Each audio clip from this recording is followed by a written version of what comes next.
నిన్న రేవంత్ రెడ్డి గారు కాంగ్రెస్ పార్టీ జాతీయ అధ్యక్షుడు మల్లికార్జున ఖర్గేని కలిశారు. ఆయన కూల్చివేతలపైన కొన్ని క్వశ్చన్స్ రేజ్ చేసినట్టుగా, మాకు కొన్ని కంప్లైంట్స్ వచ్చినట్టుగా మల్లికార్జున ఖర్గే రేవంత్ రెడ్డి దృష్టికి తీసుకొస్తే ఆ కూల్చివేతలపైన అండ్ హైకోర్టు సీరియస్గా వ్యాఖ్యానించడం మీద ఖర్గేకి వివరణ ఇచ్చినట్టుగా తెలుస్తున్నది.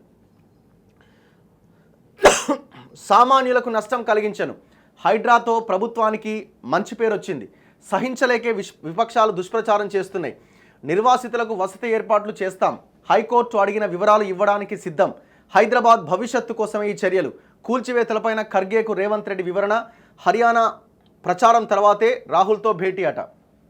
అంటే హర్యానా ప్రచారం అంటే అక్టోబర్ 5వ తేదీకి ఎలక్షన్స్ అయిపోతాయి.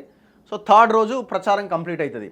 సో ఎందుకంటే ఇక్కడ నామినేటెడ్ పోస్టుల విషయంలో కావచ్చు, 6 మంత్రి పదవుల విషయంలో ఇంకా రాహుల్తో చర్చించిన తర్వాతే క్లారిటీ వచ్చే అవకాశం ఉంది. సో మొత్తానికి నిన్న హైడ్రా మీద రేవంత్ రెడ్డి మాట్లాడిండు. హైడ్రా కూల్చివేతలపైన హైకోర్టు ఆదేశాలు, విపక్షాల ఎదురుదాడి నేపథ్యంలో సోమవారం రాత్రి ఢిల్లీకి వచ్చిన రాష్ట్ర ముఖ్యమంత్రి రేవంత్ రెడ్డి మంగళవారం అధిష్టానం ముఖ్యులతో భేటీ అయ్యారు. మొదట కాంగ్రెస్ సంస్థాగత వ్యవహారాల ప్రధాన కార్యదర్శి కేసీ వేణుగోపాల్తో, అనంతరం పార్టీ అధ్యక్షుడు మల్లికార్జున ఖర్గేతో, చివరకు వారిద్దరి సలహా మేరకు రాజ్యసభ ఎంపీ ప్రముఖ న్యాయవాది అభిషేక్ మను సింఘ్వీతో కీలక మంతనాలు జరిపిరట. అంటే అభిషేక్ మను సింఘ్వీతో ఎందుకు జరిపిరు? ఆయన కీలకమైన అడ్వకేట్. సో మేబీ నేను అనుకోవడం న్యాయ సలహా తీసుకునైనా ఉండాలి, ఆ దిశగా ఆయనను గెలవమని చెప్పుంటారు.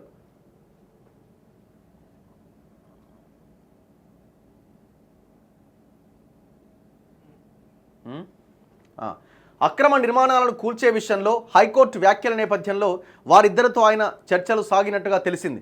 ఇప్పటివరకు హైడ్రా ఆధ్వర్యంలో జరిగిన కూల్చివేతలు, వాటిపై వచ్చిన ప్రతిస్పందనల గురించి ముఖ్యమంత్రి వివరించారు. ఈ చర్యలతో ప్రభుత్వానికి ప్రజల్లో మంచి పేరు వచ్చింది, దాన్ని సహించలేక ప్రతిపక్షం ప్రభుత్వాన్ని అప్రతిష్ట పాలు చేసే ప్రచారాన్ని ఉధృతంగా చేస్తోందని ఆయన వివరించారు. హైదరాబాద్లో వర్షాలు, వరదల మూలంగా ఏర్పడుతున్న కల్లోల పరిస్థితులను అరికట్టాలంటే ఇలాంటి చర్యలు తప్పవని ఆయన చెప్పారు. న్యాయస్థానానికి తగిన వివరణలు ఇచ్చేందుకు ప్రభుత్వం సిద్ధంగా ఉందని, సామాన్య ప్రజలకు, బడుగు బలహీన వర్గాలకు నష్టం లేకుండా చర్యలు తీసుకోవాలి అన్నదే తన ఉద్దేశమని ఆయన వివరించినట్టుగా తెలిసింది. నిర్వాసితులకు న్యాయం చేసేందుకు, ప్రత్యామ్నాయ నివాస ఏర్పాట్లు కల్పించేందుకు తగిన ప్రణాళికలు రూపొందించినట్టుగా చెప్పారు. హైకోర్టు చేసిన వ్యాఖ్యల గురించి ఆయన అభిషేక్ సింఘ్వీ సలహాలను కోరినట్టుగా సమాచారం. ఇటీవల జమ్మూ కాశ్మీర్ అసెంబ్లీ ఎన్నికల ప్రచారంలో అస్వస్థతకు గురైన ఖర్గేను పరామర్శించిన రేవంత్ ఆయనతో రాష్ట్రంలో ఇటీవల చోటు చేసుకున్న రాజకీయ పరిణామాలు వివరించినట్టుగా పార్టీ వర్గాలు తెలిపాయి. కేసీ వేణుగోపాల్తో కూడా రాష్ట్రంలో నెలకొన్న పరిస్థితులపైన చర్చించారు. హర్యానా ఎన్నికల్లో తలమునకలై ఉన్నందున రాహుల్ గాంధీని కలుసుకోలేకపోయారు. హర్యానా ఎన్నికల ప్రచారం ముగిసిన తర్వాత మరోసారి రమ్మని కేసీ ఆయనకు సూచించారు. సీఎం తదుపరి పర్యటనలో త్వరలో చేపట్టబోయే మంత్రివర్గ విస్తరణపై కూడా వివరంగా చర్చించే అవకాశాలున్నాయి. అయితే రాత్రి హైదరాబాద్కు రేవంత్ రెడ్డి తిరుగు పయనమయ్యారు. సో దీన్ని బట్టి మనకు అర్థమవుతున్నది ఏంటంటే ఎక్స్క్లూజివ్గా ఈ హైడ్రా మీద ఏం జరుగుతున్నది అని హైకమాండ్ ఆరా తీసే ప్రయత్నంలో భాగంగా రేవంత్ రెడ్డిని ఢిల్లీకి పిలిపించుకున్నట్టుగా కనిపిస్తున్నది. ఇప్పుడు పేపర్లకు ఇన్ఫర్మేషన్ ఎవరు ఇచ్చారు? ఇప్పుడు మల్లికార్జున ఖర్గే రేవంత్ రెడ్డి భేటీ అయ్యారు. మల్లికార్జున ఖర్గే చెప్పిండా వీళ్ళు ఇదే అయింది అదైందని రాసిరు. ఏదో జరిగి ఉంటుంది. మొత్తానికి డిస్కషన్ అయితే చాలా సీరియస్గా జరిగింది.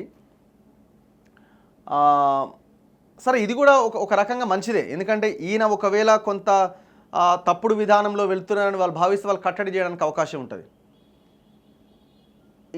ఇది కూడా ఇట్లాంటి అవసరం కూడా ఉన్నది, అవసరం ఉన్నది. సో అది జరగాల్సిన అవసరం కూడా ఉన్నది. సో మరి వీళ్ళిద్దరి మధ్య ఏమైనా డిస్కషన్ చాలా సీరియస్గా జరిగిందా, లేకపోతే వాళ్ళు ఏమైనా మందలించిరా అన్నది ఇక వాళ్ళిద్దరికీ తెలవాలి.